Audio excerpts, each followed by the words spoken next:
Every moment, our today, meets our tomorrow. There is constant flux in time. In normal times, we don't reflect on this meeting between our today and tomorrow. But in crisis times, we start wondering whether our today is good and what kind of tomorrow we want. This tiny virus, corona, has actually been like a magnifying glass which is showing us the other social and economic viruses which plague us. Viruses which the powerful have created and continue to nurture them and spread them to control the world and to control others. The first such virus is patriarchy, which has messed up the lives of billions actually. Women, men, transgenders and homosexuals. Connected to it is the virus of toxic masculinity. Yeah, some women can also suffer from this virus. In South Asia, we have the virus of caste, making it impossible for millions to live decently. Then the virus of race, religious fanaticism, and then the most deadly virus, according to me, of greed, which has created what many people today are calling disaster capitalism. This disaster capitalism has created the extreme inequalities which we see. A handful of obscenely rich people, and on the other side, the miserable lives of the poor. Our planet is suffering much more because of these viruses created by us. To substantiate my cynicism about our civilization, let me quote Gandhi. Decades ago, Gandhiji had said that Mother Earth has enough for everybody's needs, but not for everybody's greed.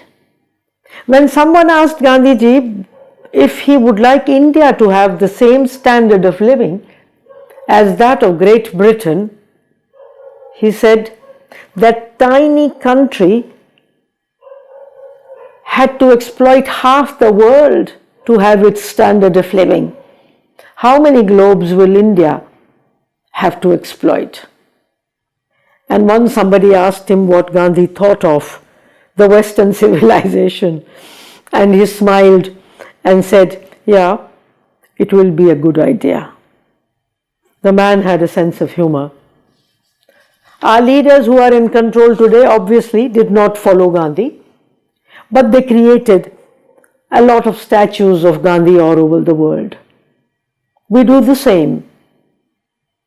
We do not follow the values of our religions, but we have created more temples and mosques and churches than we can count. To explain what I think of our today and what kind of tomorrow I think we need, I'll tell you a story 2,500 years old. Gautam, who went on to become the Buddha, was playing outside when he saw a beautiful white bird fall from the sky.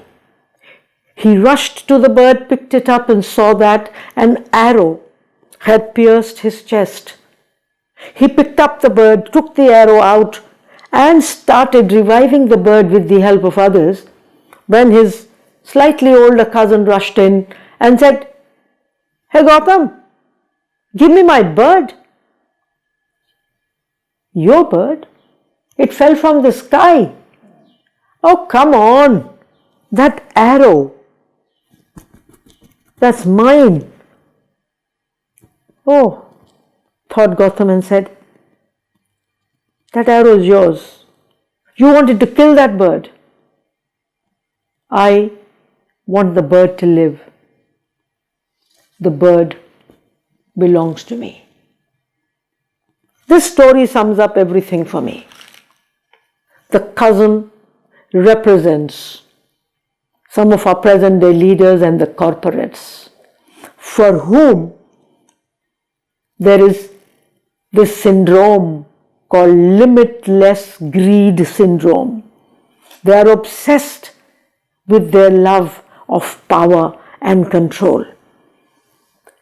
They believe in anthropocentrism, an ideology which thinks human beings are separate from nature and we are masters of nature. For Mr. Cousin and his progeny, Mother Nature is just a resource.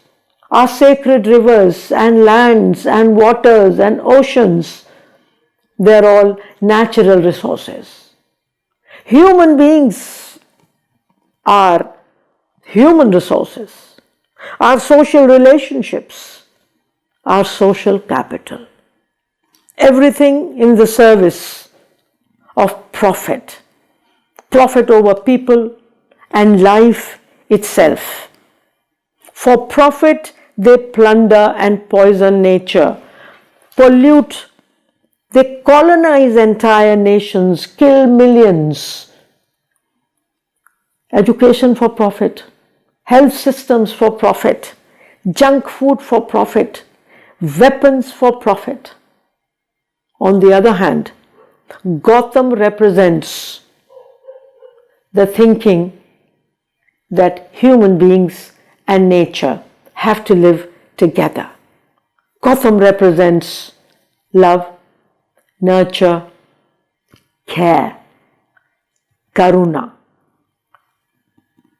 Gotham represents the mindset of the small farmers, fisherfolk, craftspeople who've been making enough to survive without destroying nature. Friends, I believe that it is the mindset of Gotham which our tomorrow needs. And I also believe that we humans know what is good for us. That is why we follow prophets like the Buddha, Jesus, Prophet Muhammad, all with the right values. That is why we humans have created the Universal Declaration of Human Rights. We have created very decent and humane national constitutions. The only problem is that the people in control of the world do not follow these. And we quarantine our prophets into temples and churches and mosques, and quarantine our constitutions into thick books. This needs to change. Our tomorrow must follow and practice the values we worship. For a peaceful, sustainable tomorrow, we need what the Africans called Ubuntu. I am because we are. We need harmony, not control, inclusion, not exclusion, pluralism and diversity, not monocultures, cooperation, not cutthroat competition, localization now, not destructive globalization. We need participatory earth democracy. Nature and people have to be over and above profit. Toxic masculinity, militarization should have no place in our tomorrow. I believe, friends, that we can do it, because the majority of the people in the world already practice what Gandhi was saying, what I am suggesting here. It's only that tiny minority which is messing up our world, which needs to be controlled. And we need to see how we can give the control in the hands of the majority, which lives in harmony with nature. As a first step, I think let's stop calling ourselves human beings. Let's call ourselves earth beings, so that we will always remember we are the children of Mother Earth. not her master. The next step has to be the change we want to see. Practice the values which will make life sustainable, livable, creative. Friends, our actions have to change, and not just that we have a politically correct language, which is what happens today. Next, our families should practice these values and teach them to the next generation. Respect for all, resources for all, democracy, everyone participating in household work, care work. When our boys and men look after children and old people, they will know the effort it takes to create one life.